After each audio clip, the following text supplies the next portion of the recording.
Hey friends, how you doing? Happy, is it Thursday? When you work out of your home, you kind of lose track. I think a lot of people going through COVID kind of lost track of the days. And I've been doing this since 2007, working out of my home. And one day I decided, let's do some YouTube stuff. Actually, it was my wife who told me, maybe you should do more than just your voice track show. Now I'm retired from radio after 41 years, and I'm talking about Sylvia Tyson today on Rock History Canada, Rock History Book.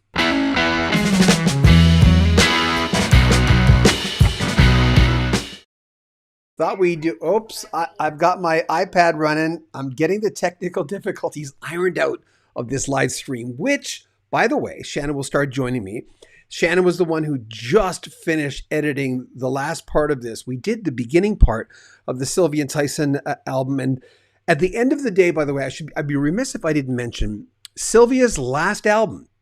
She said she wanted to retire in the latter part of last year. She said at the end of the day would be my last album. That would be it. And we have some good clips today on Sylvia Tyson talking about Bob Dylan, talking about her ex-husband who we lost Ian Tyson a couple of years ago, a little less than 2 years ago, from Ian and Sylvia. Great Speckled Bird, which is a band that they were involved in, being on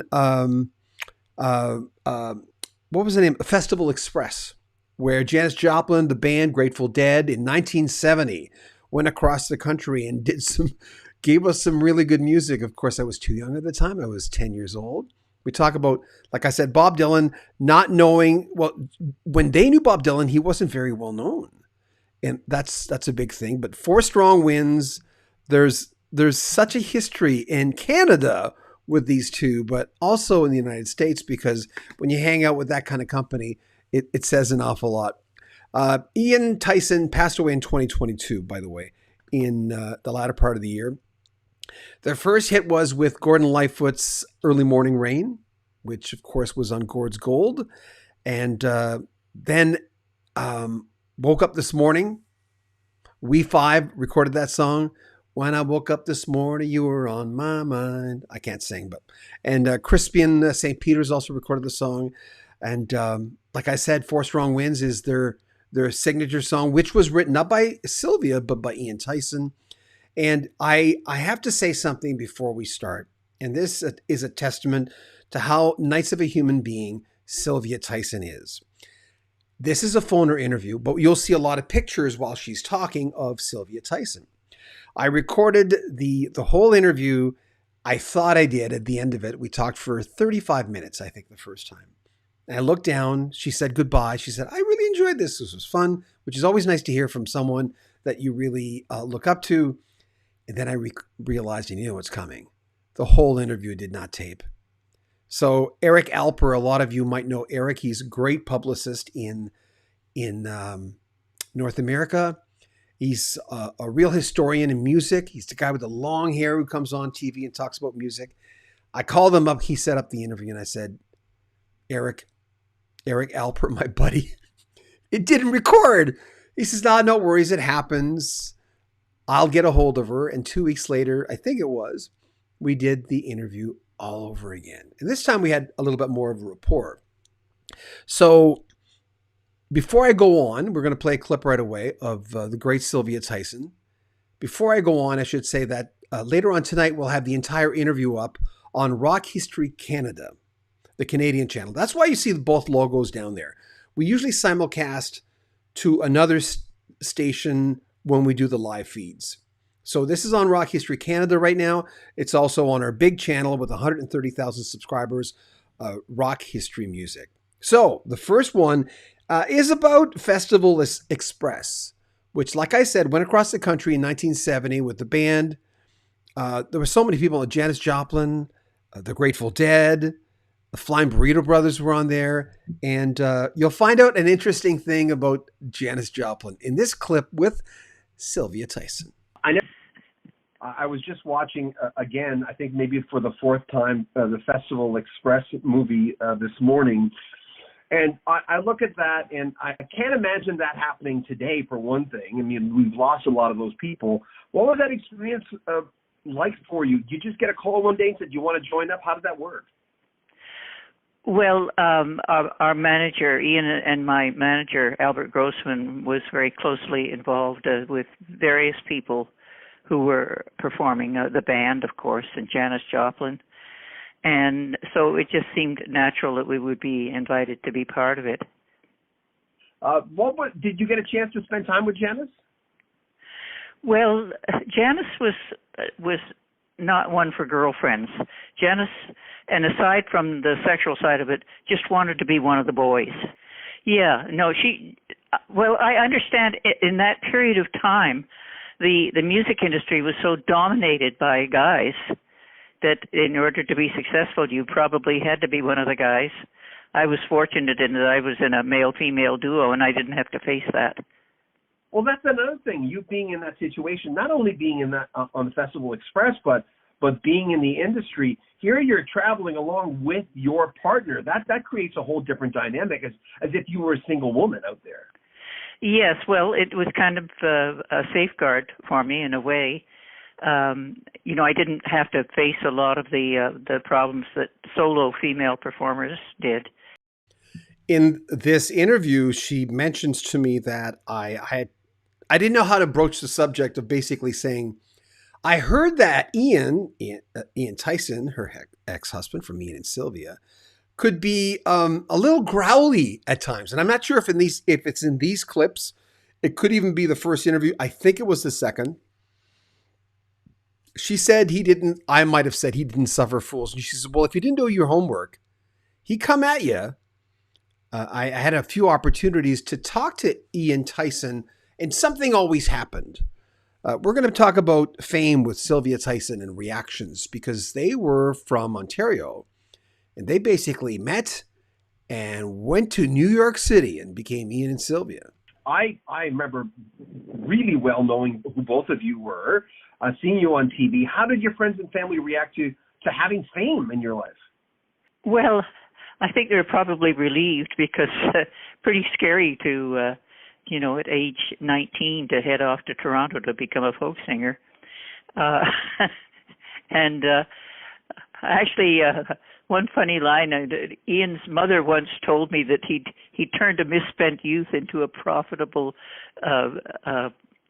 business. So I think people had mixed feelings. I mean, they were pleased for us and worried for us.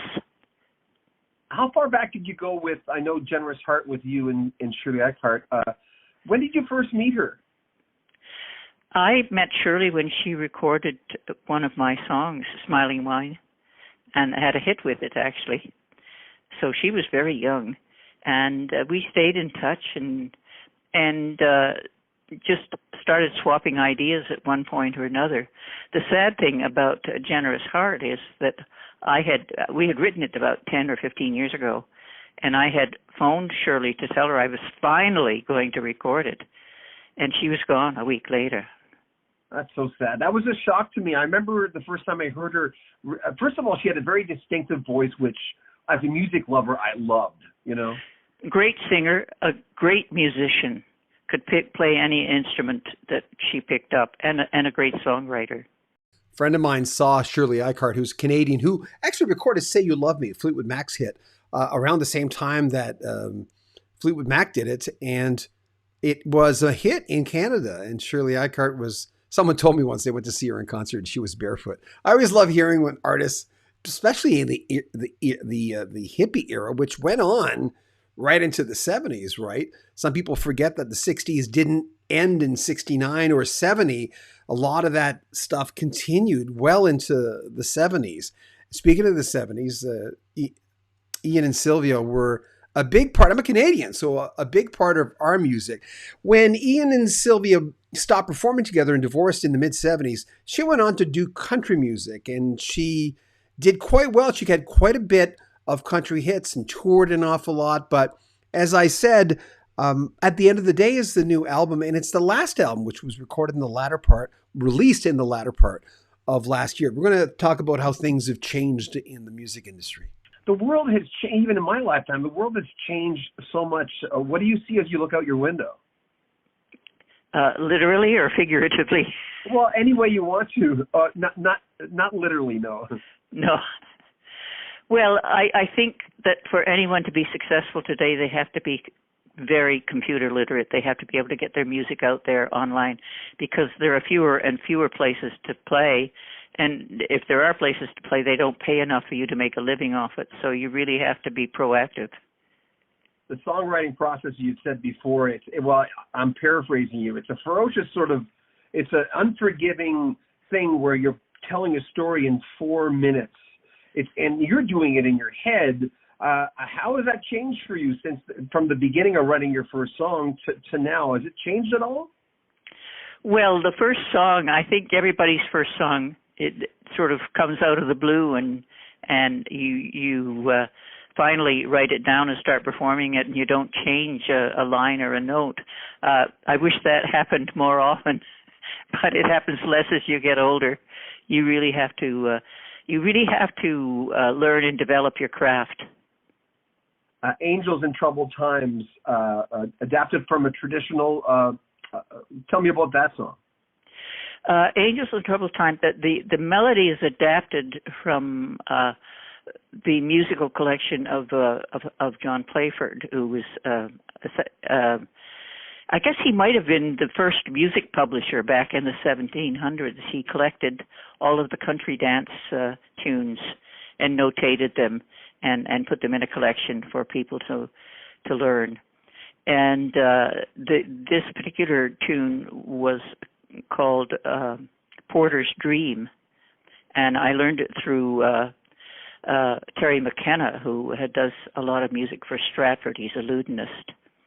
And we actually, he and I produced all of the music for my novel Joiner's Dream. Early Morning Rain was their first hit, Ian and Sylvia. This is Sylvia Tyson, who kept her married name. She stopped performing with her husband, divorced her husband in the mid-'70s, and went on to do country music. But it's interesting to know that you were on my mind from We Five. You know, when I woke up this morning, you were on my mind. Anyway, Sylvia wrote that, and it became a hit for a few people, most notably, like I said, We Five and Crispin St. Peter's. And Early Morning Rain was their first one. And then, of course, Four Strong Winds. Who could forget that classic, which was written by her husband at the time, Ian Tyson, Ian and Sylvia. And now we've got some great clips about Bob Dylan, which is, I think, what most people are very interested in, considering when they met Bob Dylan, he wasn't that well known. Is it true that some of the basement tapes from Bob Dylan that has been releasing, you actually had in your possession? Yes, I had it sitting in my basement, and some acetates as well of the demos that Dylan had done, and I sold the whole collection. There was no point in me having it. How much stuff? I mean, in the National Music interview, you talk to when you talk to Larry LeBlanc, you talk about the fact that you have kept a lot of stuff. Do you still have, your stuff, your memorabilia, your contracts? You still have all that? I have boxes and boxes of paper in the basement. Everything from old contracts to playbills. Where we appeared. I guess you just tend to accumulate that stuff. I mean, at some point, I probably should donate it to the National Archives. The last two songs, first of all, at the end of the day, going into that instrumental, Janet's Garden is one of the most beautiful endings I've ever seen of an album, and it's appropriate considering you had said that this is your last album. Tell me about, first of all, At the End of the Day, which is just gorgeous. One of the many things I disliked about Donald Trump is that he turned me into a news junkie. And one of the things that I noticed is that all of the commentators on CNN would use the phrase, well, at the end of the day, this would happen, or at the end of the day, that would happen, and I thought, they're throwing away that phrase, which is actually a very meaningful phrase, and I started developing ideas on that phrase, the end of the day, as the culmination of a lifetime of memories with someone you're close to. Oh my God, very well said. And Janet's Garden, again, perfect way, an instrumental, to close this record. Janet Kerr and Susie Rodolo and I were good friends back in the early 60s. And so about 4 or 5 years ago, I stayed with Janet in France. She has a wonderful old stone farmhouse with a beautiful wild garden, lots of climbing roses and columbines and all kinds of flowers. And she, of course, grows fruits and vegetables also. And so I was so inspired by that I wrote this melody for her. At the end of the day, it's her last album. She said at some point you want to quit and turn off that side of your brain. And I don't know if you can. I don't know if artists really can do that. Billy Joel, when he was not recording new music, he told us all, well, no, I'm not saying I don't have new music in my head. So there's something to be said about that. There's one more clip about Bob Dylan, and then we're going to talk about Four Strong Winds. And then I will finish this interview, put it all together, and put it on Rock History Canada. Just look up Rock History Canada anytime if you want to have the Canadian perspective of kind of what we do on our big channel, which is it's being simulcast on Rock History Music, the big channel as well, and Rock History Canada. A little Dylan. It's an interesting clip from Sylvia Tyson. What was your first impression of Bob Dylan? Well, when we met Bob, he hadn't made it. He was kind of sleeping on people's couches, and then a little later when he and Susie got together, they actually had an apartment. But it was Ian and I and Noel Stuckey who told Albert Grossman that he had to sign Bob, that he needed to listen to him and he had to sign him. And so perhaps that's history, I don't know. Well, one thing I noticed about Bob, because I would run into him at various times over the years, is that he has an eidetic memory. I mean, he remembers everything. And he repeated to me conversations we had had years previously, word for word, which I had no memory of. He just has that kind of mind. He's a great sponge. He absorbs everything. Linda Ronstadt had many people that she looked up to, but you were one of them. Well, that's very nice. I look up to her as well. I think she was the most amazing singer with a wonderful ear for a good song. There's certain oddities in music that I find it hard to believe, but you have to honor the artist. Billy Joel, for instance, not wanting to release any new music, but also Linda Ronstadt looking back at her recordings and saying, and not liking some of her biggest hits, but it's that as an artist, do you think part of that is not self-deprecating as much? Well, I don't know. Is it being too hard on yourself? I know you can't speak for them, but I think one is hypercritical, both of your writing and of your performing. And there are certain things that you wrote way back when that you probably wouldn't have written now. Although I don't have a lot of apologies for what I've written. I'm quite happy with it as a rule. When you guys first moved to New York, what was the atmosphere like for both of you? Were you scared? Were you excited? All the above? Well, when we went to New York, it was to find a manager, and we went down with a friend who had sort of looked up who the managers in the folk scene were, and one of the names that came up was Albert Grossman, and he was the first one that we approached, and he had an office in an old mansion on Central Park West, along with George Ween, who started the Newport Jazz and Folk Festivals, and we auditioned for Albert right in the middle of this enormous high-ceilinged room that had been, I guess, the parlor in the old house. And his response was, well, I really like you, but I've just signed this trio and I don't know how much time I'm going to have. And that, of course, was Peter, Paul, and Mary. But I guess he liked us enough and thought we were maybe low maintenance and took us on. If you could speak to that younger version of yourself, would you give her any advice, or are you just happy the way things worked out? I've gotten to be a brat most of my professional life. I've never had to do really anything I didn't want to do. I never had somebody telling me, what to sing and how to sing, and suggesting that my songs were not good enough. I never had a problem with that. Gordon Lightfoot, you met him and you had said you found he was kind of shy, huh, in the beginning? Well, not shy so much as private, very private, I think. Mm. And, I think that because the songs that he wrote were so eloquent that people kind of expected him to be very verbal and outgoing. And that really wasn't Gordon. I mean, all of those songs, he sweated blood over those lyrics. I know that. You really put a lot into your lyrics as well, so you had that in common. Yes, well, I think we're very fortunate to be writing in the English language because it's so all-encompassing. I mean, we've stolen words and ideas from just about any country in the world, and it's broadened the English language tremendously. And I find that if a song doesn't say exactly what you want it to say, it's not that it can't be done, it's just you haven't found the right words. Love that, huh? If a song doesn't say exactly what it wants to say, you haven't found the right words for it.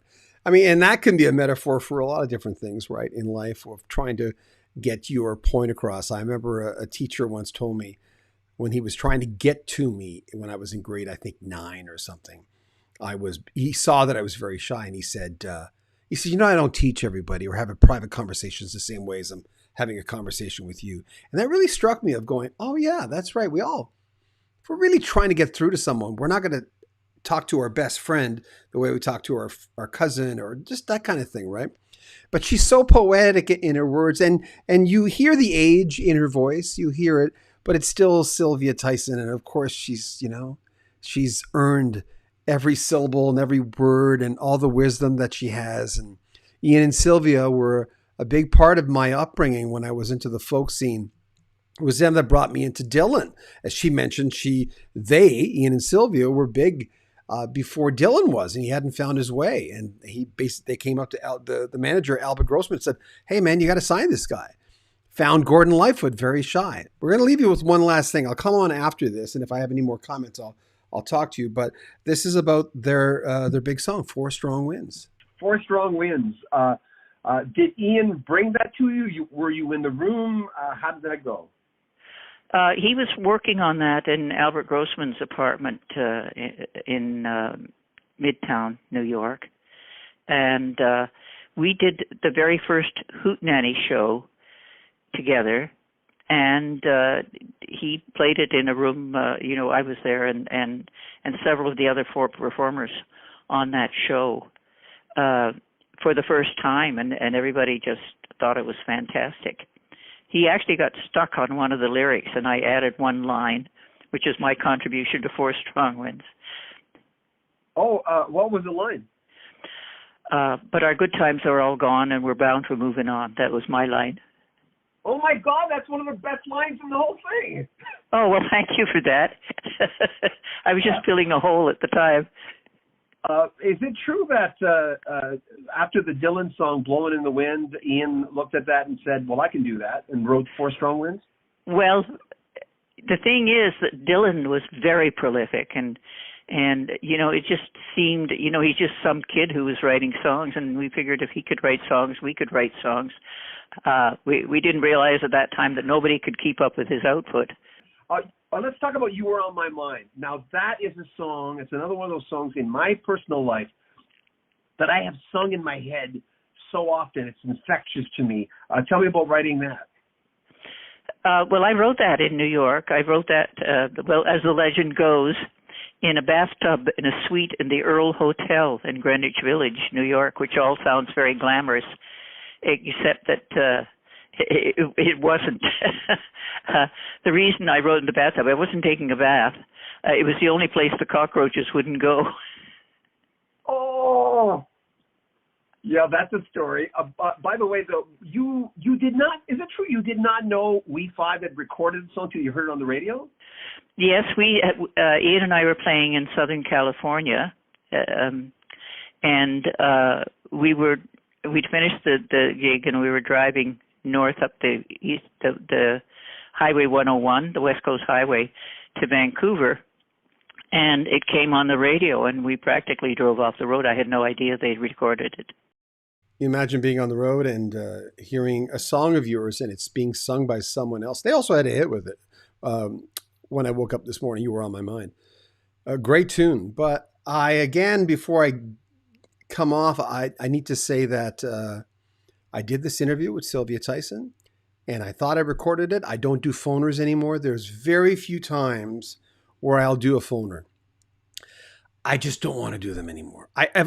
As a guy who did a lot of radio interviews throughout the years, for 41 years, well, that ended around COVID, just before COVID. Everyone wanted to be on Zoom and wanted to talk to someone, see someone's face.